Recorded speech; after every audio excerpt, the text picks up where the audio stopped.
अस्सलाम वालेकुम नाज़रीन, क्या हाल है। मैं उम्मीद करता हूँ आप लोग खैर आफियत से होंगे। आप लोगों की आफियत खैर मतलूब है। नाज़रीन, मैं आपका host summer Gondal, food scientist and वैदिक न्यूट्रिशनिस्ट। नाज़रीन, आज बात करेंगे बीफ की। बीफ क्या है? बड़ा गोश्त। किसका होता है? गाय का भी हो सकता है, भैंस का भी हो सकता है, कट्टे का भी हो सकता है, बच्चे का भी हो सकता है। कि क्या हमें इस सुर्ख गोश्त को इस्तेमाल करना चाहिए या नहीं करना चाहिए। तो नाज़रीन, सबसे पहले मैं आपको बताना चाहता हूँ कि जब ये पोल्ट्री इंडस्ट्री आ रही थी, ब्रायलर मुर्गे का दौर आ रहा था, तो उस टाइम ना बीफ को उन्होंने बस एक विलन के तौर पे पेश किया है कि जिससे दिल की बीमारियां होती हैं, इससे कोलेस्ट्रॉल का मसला बनता है, वगैरह वगैरह। तो नाज़रीन, आज मैं आपको साइंटिफिक फैक्ट्स के साथ इसकी हकीकत बताता हूँ कि ये हमें इस्तेमाल करना चाहिए या नहीं करना चाहिए। नाज़रीन, सबसे पहली बात मैं आपको क्या बताना चाहता हूँ, एक रिच सोर्स है वाइटामिन का और मिनरल्स का। क्यों आपको ये बता रहा हूँ कि अगर मिसाल के तौर पे आप कोई रोजाना रनिंग करते हैं, आपको कोई इंजरी होगी, कोई जख्म हो गया, कोई आपका ऑपरेशन हुआ है, कोई आपको टांके लगे हैं, तो अगर आप हीलिंग और रिपेयरिंग चाहते हैं कि वो जख्म ठीक हो जाए, वो कार्टिलेज डैमेज है तो वो ठीक हो जाए, आपके पट्टे नुकसान हो गया, डैमेज हो गया, टांके लगे हैं, स्किन को टांके लगे हैं, वो जुड़ जाए, तो जो सबसे ज्यादा मैं आपको बता रहा हूँ रिपेयर और हीलिंग है, वो आपको रेड मीट से हो सकती है। यानी कि अगर आप रोजाना बीफ खाएंगे तो वो उससे क्या होगा कि ठीक होना शुरू हो जाएगी।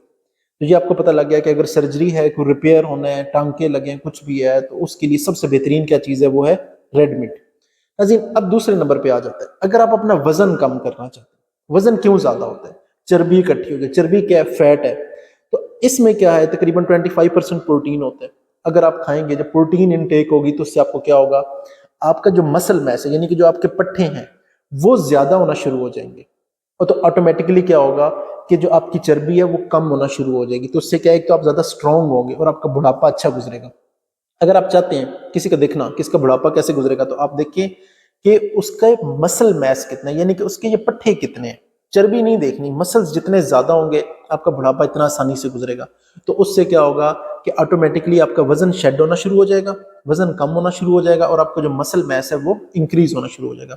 तीसरी नाज़रीन, मैं आपको बताता हूँ कि जो मैंने आपको विटामिन और मिनरल्स के हवाले से बताया है, इसके अंदर मैं अगर आपको अंडे से भी कंपैरिजन बताऊं तो 1.5 टाइम्स ज़्यादा इसमें आयरन मौजूद है, मैग्नीशियम इससे ज़्यादा मौजूद है, जिंक मौजूद है, vitamin B3, B1, vitamin B6, B12, इसके अलावा विटामिन के इसके अंदर मौजूद है और ओमेगा 3 5 टाइम्स ज़्यादा मौजूद है।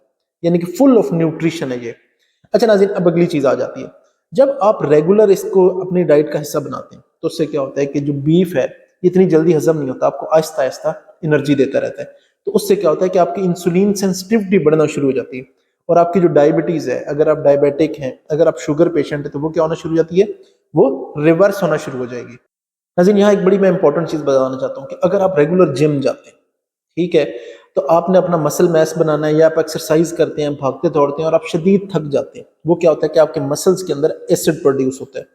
तो नाज़रीन, इसके अंदर कार्नोसिन मौजूद है, वो क्या करता है कि वो उस एसिड को न्यूट्रलाइज कर देता है। यानी कि आप कोई भी जो फिजिकल वर्किंग करते हैं, वो एक्सरसाइज करते हैं, भागते दौड़ते हैं, या कोई भी करते हैं, हाइकिंग करते हैं, तो वो क्या होगा कि वो जो अंदर एसिड प्रोड्यूस हुआ है वो उसे न्यूट्रलाइज करेगा। उसे न्यूट्रलाइज करने का क्या फायदा होगा कि आपका स्टेमिना बढ़ना शुरू हो जाएगा और आप थकेंगे नहीं। तो नाज़रीन, शॉर्ट कंक्लूजन क्या है कि अगर आप मसल मैस इंक्रीज करना चाहते हैं, अगर आप अपना स्टेमिना बढ़ाना चाहते हैं, अगर आप हीलिंग एंड रिपेयर चाहते हैं, अपने मसल्स को बिल्डअप करना चाहते हैं, अच्छी लाइफ बुढ़ापे में गुजारना चाहते हैं, तो अपने बीफ को अपनी डाइट का हिस्सा जरूर बनाएं।